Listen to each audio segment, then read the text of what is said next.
আজকে একটা ছোট্ট রেসিপি নিয়ে এলাম, রাবা ধোসা এমটিআরের। রানী এটা খেতে খুব ভালোবাসে, কিন্তু মশলা আর চাটনিটা খায় না, বাদবাকি ধোসাটা খায়। এগুলো আমরা আমাদের জন্য বানিয়েছিলাম, আর বিশ্বাস করো খুব সুন্দর হয়েছে, চটজলদি, বেশিক্ষণ টাইম লাগে না। ওই আলুর পুরটা এবং চাটনিটা নারকেলের বানাতেই যা সময় লাগে, আর রাবা ধোসা বানাতে বেশিক্ষণ লাগে না। এই যে নারকেলটাকে ছোট ছোট করে কেটে নিতে হবে। এই যে কারি পাতা আর পুদিনা পাতা এগুলোকেও ছাড়িয়ে নিতে হবে, ভালো করে ধুয়ে নিতে হবে। পেঁয়াজ কেটে নিতে হবে, আর বাদাম একটু ড্রাই রোস্ট করে নিতে হবে। এই যে তেল দিয়ে দিয়েছি। এরপরে প্রথমে দিলাম নারকেলটা,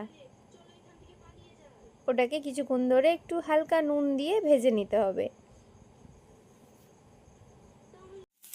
কিছুক্ষণ ভেজে নেওয়ার পর যখন দেখবে একটু লাল লাল হয়ে গেছে, তখন তাতে একটু সামান্য কারি পাতা, একটু ড্রাই রোস্ট করা মানে খোসা ছাড়িয়ে বাদাম দিয়ে দিতে হবে। তারপর তাতে নুন, সামান্য বিট নুন দিয়ে একটু ভেজে নিতে হবে। তারপর সেই মিক্সচারটা একটু ঠান্ডা হয়ে গেলে তাতে একটু আদা কুচি, পুদিনা পাতা আর এবং কিছু তেঁতুল দিয়ে, যে পুদিনা পাতা দিচ্ছি, তেঁতুলের কিছু কোয়া দিতে হবে। তারপরে একটু চিনি সামান্য আর নুন দিয়ে একটু মিক্সারে গ্রাইন্ড করে নিতে হবে চাটনির মতো। তারপর সোজা মিক্সার মেশিনে দিয়ে এই যে বিট নুন দিয়ে দিয়েছি, সামান্য একটু জল দিয়ে হালকা হালকা করে 2-3 বার ঘোরালে পেস্টটা একদম রেডি। এই যে ঢাকনা খুলছি, এবার আমার চাটনি একদম রেডি। আর এরকম ভালো লাগে, তাই আমি বেশি পাতলা করিনি, একটু থকথকে ভাবটা আছে। তারপর কড়াইয়ে তেল দিয়ে দিলাম, তাতে সামান্য প্রথমে আমাদের কালো সর্ষে দিতে হবে। তারপর দিয়ে দেবো শুকনো লঙ্কা। এই যে শুকনো লঙ্কা দিলাম, একটু নেড়ে নিতে হবে। তারপরে কারি পাতাগুলো দিয়ে দিলাম। কারি পাতা দেওয়ার পর একটু সাবধান, কারণ খুব তেল ছেটায়। তারপরে এই চাটনিটার মধ্যে এই মিক্সচারটা মানে এই তরকাটা আমি ঢেলে দিলাম। ব্যাস, আমার রেডি। এই চাটনিটা করে ফ্রিজে রেখে দিতে পারো 1 সপ্তাহ, যে কোনো পরোটার সাথে খুব ভালো লাগে। এই যে আমার চাটনি একদম রেডি, নারকেলের চাটনি।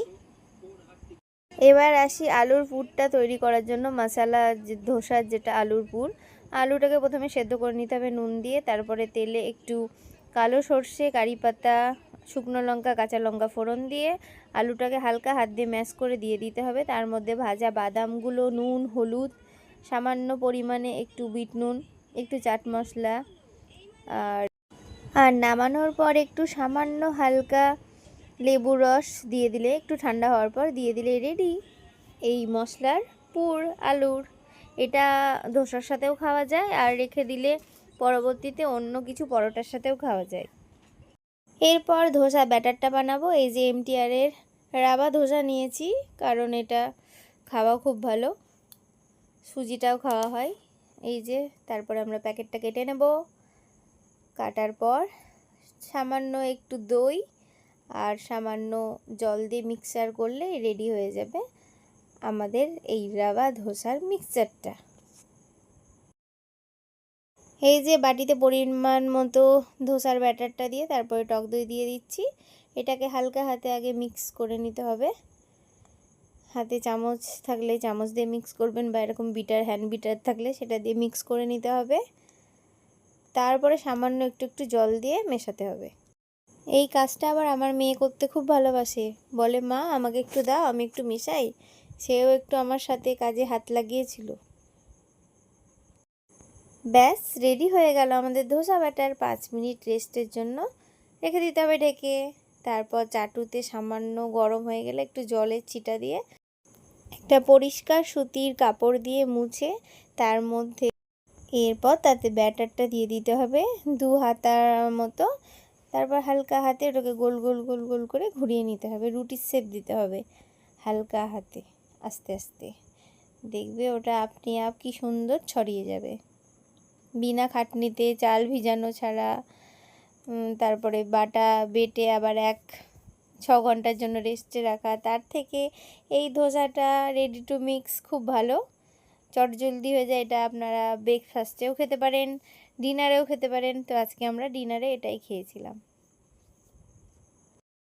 এই যে যখন দেখবেন একটু লাল লাল হয়ে এসেছে, তখন একটু বাটারে দিয়ে চারিদিকে লাগিয়ে হালকা হাতে হালকা হালকা করে উঠিয়ে নিতে হবে। একদম উঠে যাবে, কিচ্ছু লেগে থাকবে না। এটা আমার কিন্তু ননস্টিক প্যান নয়, এটা নর্মাল চাটু, যেটাতে আমরা রুটি করি বা পরোটা করি, তাতেই এটা খুব সুন্দর হয়ে যায়, মানে একটু লেগে থাকে না, কিছু না, খুব ভালোভাবে হয়ে যায়। ধোসাটা বানাতে তো 5 মিনিটও লাগে না, ব্যাটারটা খালি গুলে নিতে হবে, ব্যাস রেডি আমাদের ধোসা। এই যে আমাদের একটা ভাজা হয়ে গেছে, আর একটা এই যে আমাদের চাটনি মশালা ধোসা। মানে আমি ধোসার ভেতরে মশলাটা দিই না, কারণ ধোসাটা নরম হয়ে যায়, তাই জন্য আলাদাই রাখি, নিজের মতো বানাই, নিজের মতো খাই। এই যে এটা মায়ের ডিশ, আগেরটা ছিল আমার। খুব ভালো লাগলো আজকে ডিনারটা, তো তোমরা বাড়িতে বানিয়ে নিতে পারো। এই যে চাটনি, ধোসা, মশালা, আলুর মশালা, আমি এরকমভাবেই খেতে ভালোবাসি। তার মধ্যে একটু সসও নিয়েছিলাম, খুব ভালো লেগেছে। তোমরাও ট্রাই করতে পারো রাভা ধোসা।